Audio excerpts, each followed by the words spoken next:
Okay, so Marissa and I, are going to show you how to make buttercream frosting. So this is the typical frosting that you would get at the store. This is the American version. There are other versions of frosting. There's Italian meringue, there's French meringue, and there's a Swiss meringue buttercream too. The difference between those and this is that the American version is very sugary. There's a lot more sugar in an American buttercream than French or Italian. Those also usually end up having some eggs, either in the form of egg whites or egg yolks, and it involves cooking those things and tempering them, like I was talking to you guys about with the cake batter. So we are going to use just a regular hand mixer for this, and I am putting in the beaters before I plug it in because that's safe. And Marissa is going to add 2 sticks of butter, which is a cup.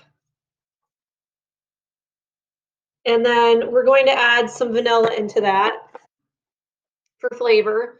And we're going to mix those 2 ingredients together until they're fully combined and the butter is nice and creamy. And then we're going to go ahead and start adding our powdered sugar. So the thing with powdered sugar is you want to add, like half at the beginning, mix it, add another half. Otherwise, you could end up with an explosion. Okay, so Marissa's going to be adding in the vanilla. How much, Marissa? Yeah, so we actually found this recipe online. This woman, her name's Yolanda Gump. She does a lot of different types of cakes. Like she makes crazy looking cakes. And this is her recipe, and it calls for a tablespoon. It actually calls for 4 teaspoons. So that's a tablespoon plus a teaspoon. Go ahead, you can put it in. All right, and then just a little bit more, like a third of that. Perfect. Okay, put it in. Marissa's gonna use the hand mixer and mix these together. And then we'll show you guys what that's gonna look like. Okay, so the mixture is nice and creamy now. I'll show you guys. It's pretty stable. Okay, that's what it looks like. If you're ever worried about the color of the vanilla affecting the color of your frosting, they do make clear vanilla extract. Usually it's at the store, but it's definitely at Michael's. So if that is something you want so that it doesn't color your frosting darker, then you can do that. So we're going to add 6 cups of powdered sugar. It's also called confectioner's sugar. Some people call it icing sugar in other countries. Go ahead, Marissa. 6 cups. Seems like a lot because it is, but this is going to make our frosting really stable and sturdy.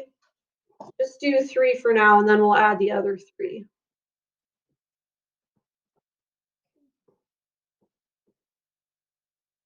That's too much. Okay, and then you want to make sure that you start with your mixer on low speed when you do this, because that keeps the powdered sugar from going everywhere. So Marissa's going to add the next 3 cups, and we are also going to be adding some milk to this recipe. If all you had was powdered sugar and the butter and no other liquid, it would be too stiff and you wouldn't be able to frost anything without it falling apart.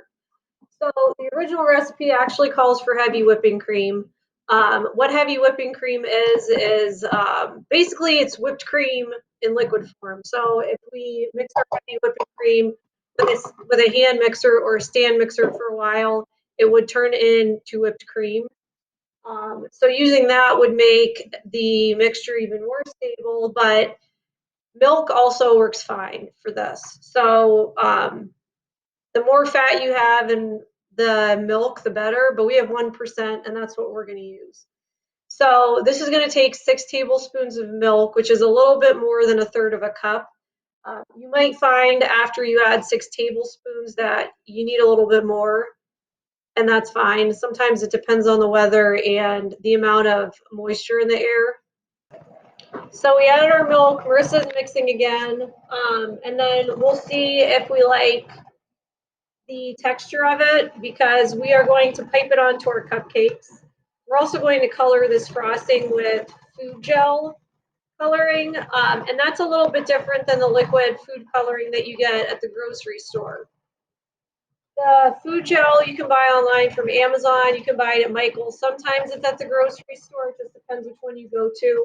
But the reason why we use food gel is because it doesn't add more liquid into our frosting. It's just going to add color. So that's why that's the best option when you're making frostings. Use food gel. So let's see what it looks like. Turn your mixer off.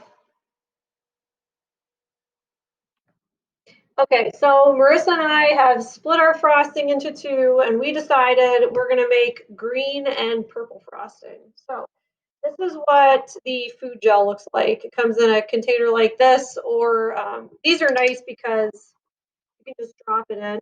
Otherwise, you get your hands, like full of colors, and it kind of doesn't go away for a while. So we're going to add a couple drops and see if we like the color. And if we want it darker, we'll add some more. Not yet, because I don't want to mix our colors together with the spatula. All right, I put about 3 drops in there. And I'm just going to mix it with my hand mixer. It's easier.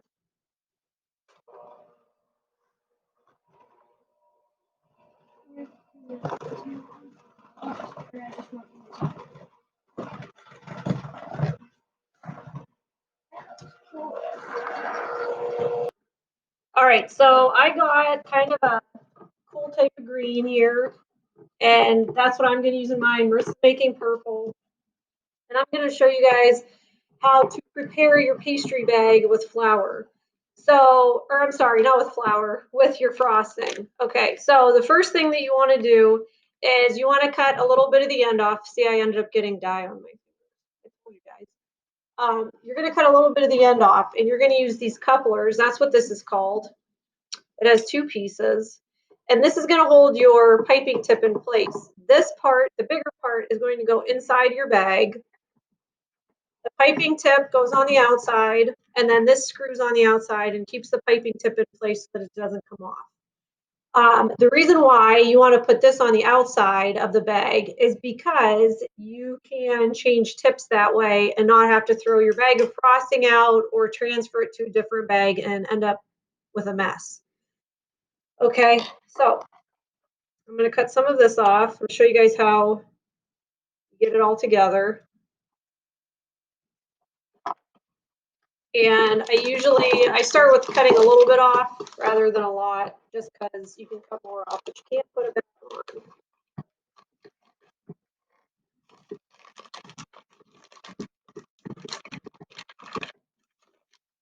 Okay, now I did not cut it off enough. So you can see that I still have plastic there, and I don't want any plastic there. All right, perfect. So it's still in the plastic. It's held in there. My tip's going to go on the outside, just like I told you guys. And the coupler is going to screw over top of that. Okay, so now my piping bag is ready. The tip that I'm using has a lot of openings in it because we're going to make monster cupcakes. But this is the kind of tip you'd want to use also if you were making like grass on your cupcakes, like you wanted to make spring cupcakes. Okay, so an easy way to do this, I'm going to get a cup out. And I'm going to take my pastry bag and fold it down because I don't want to get frosting on the top part of this, because we're going to need to be able to hold it together without the frosting coming out of the top. Okay, so I'm going to go ahead, I'm going to fill up my bag with the frosting. Yeah.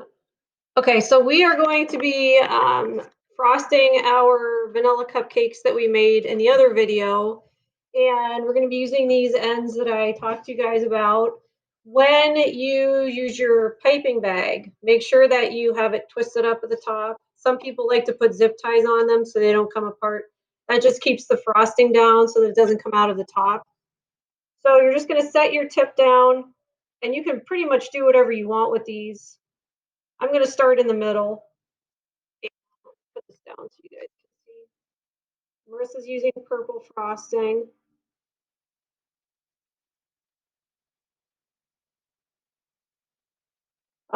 So I'm just kind of setting it down on one spot and dragging it, going around my cupcake. And it gives it that hair look. But again, this could be used as grass if you're making a springtime cupcake. Go around and add little tufts of grass. And then we went to Michael's and we bought some googly eyes to put on our monsters. If you don't have googly eyes or you can't get to it, you could just use white frosting and some black food gel that they sell at any of the grocery stores.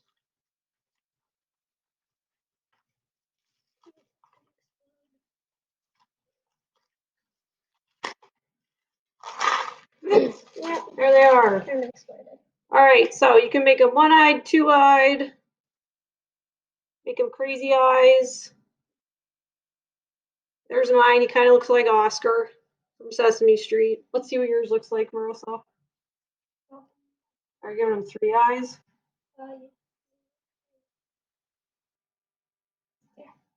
All right, there's Marissa's. All right, so that is our frosting tutorial. Try some on your own. You guys saw how easy it was to make frosting. Good luck. I will have these recipes posted on Google Classroom for you guys to use.